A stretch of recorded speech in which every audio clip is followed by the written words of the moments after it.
What's up, guys, and welcome to April Education's Daily Tech Tips.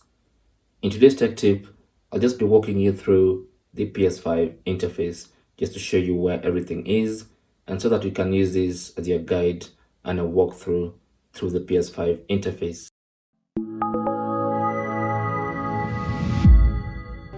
So we'll go ahead and switch on the PS5 controller by pressing the PlayStation button right there.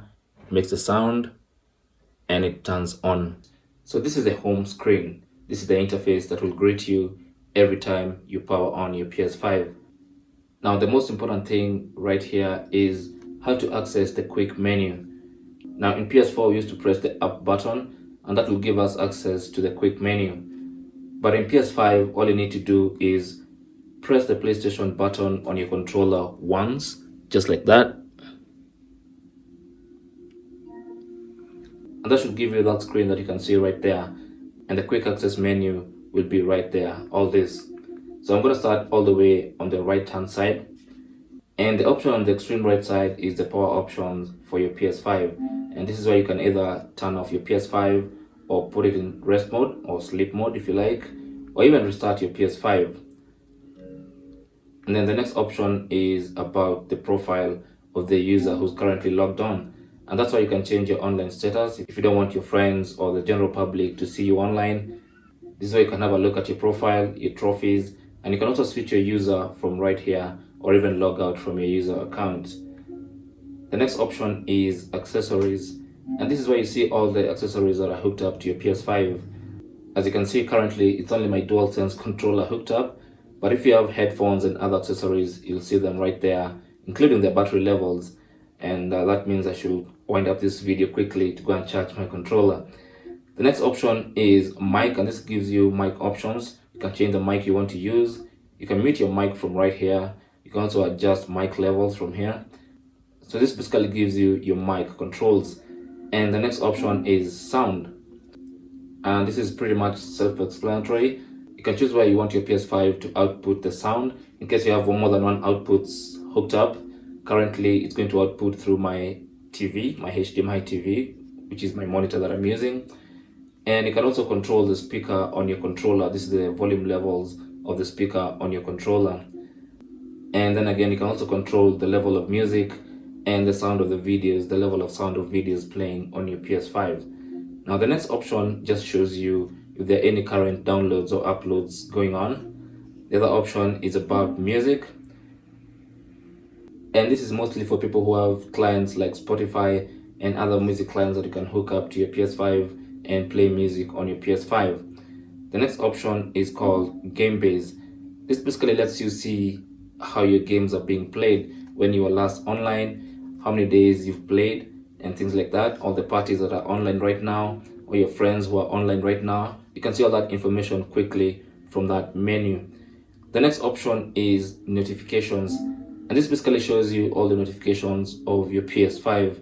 As you can see, I have a ton of notifications I haven't looked at. That's typical Chris.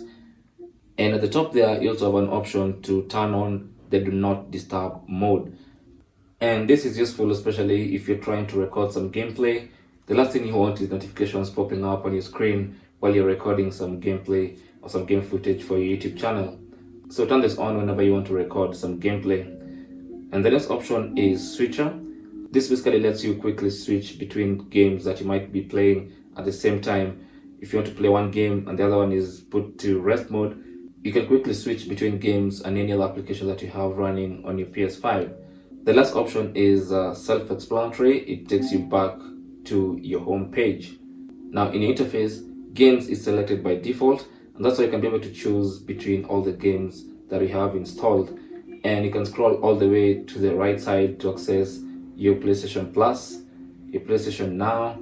You can also see the Share Factory. You can also see your game library, where you've saved all your games on all the games that are installed on your PS5 at the same time. You can have a quick look at all of them. And then to move from games to media, simply press the right button on your controller, just like that. And then press X. And that will show you, first of all the apps that you can install on your PS5.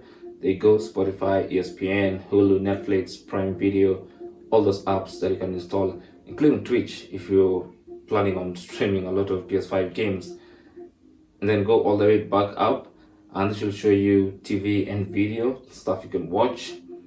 And in your app library, you'll see all the apps that you have installed already. And then I'm gonna go straight back up to the top again, and then I'll go to the right, and this is a search button, and this lets you search anything, any app, any file, any game you have installed on your PS5 that you don't want to dig through the menu to find. You can simply go here and search for it.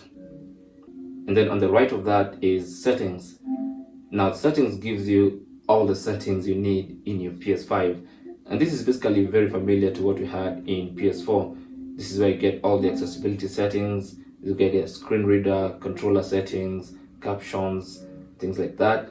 You have network, basically everything you have access to. Now I'm not going to go through all these settings. I'll make separate videos for specific things, so you want to subscribe to my channel not to miss any of those. So to the right I have my profile.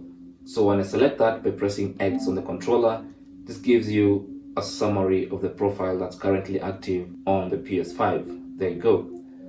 And then on the extreme right side is obviously the time. So that's basically it with the PS5 interface. Now there's one last thing before I leave. You can actually customize the quick access menu for it to show exactly what you want. So we'll go back to the quick access menu by pressing the PlayStation button on the controller again, and then with any of the options selected in the quick access menu, press the options button on your controller, this button right here, and that will give you a customization window. Now the checked options are the ones that are available. Now you can uncheck and check another option if you feel like that option is more suitable to sit in your quick access menu, and you can remove and add any options that you want into the quick access menu of your PS5. So for instance, if I want to remove sound and I want to add something else, maybe I want to add music, or I want to add accessibility, I can add and remove anything I want to the quick access menu. Now of course there are some that you cannot remove, like the home button, the notifications, the controller options, or the accessory options. There are some that have to be there, but you can customize some of them and remove and add as you want. And when you're done, simply go back by pressing O on your controller, and now you can have the quick access menu that you want on the PS5 interface. And that really is as short as that video could get. Thanks for watching. You can leave your comments and questions down in the comment section below the video. Don't forget to share and subscribe for more tips. Until the next one, my name is Chris, and I'll talk to you guys soon.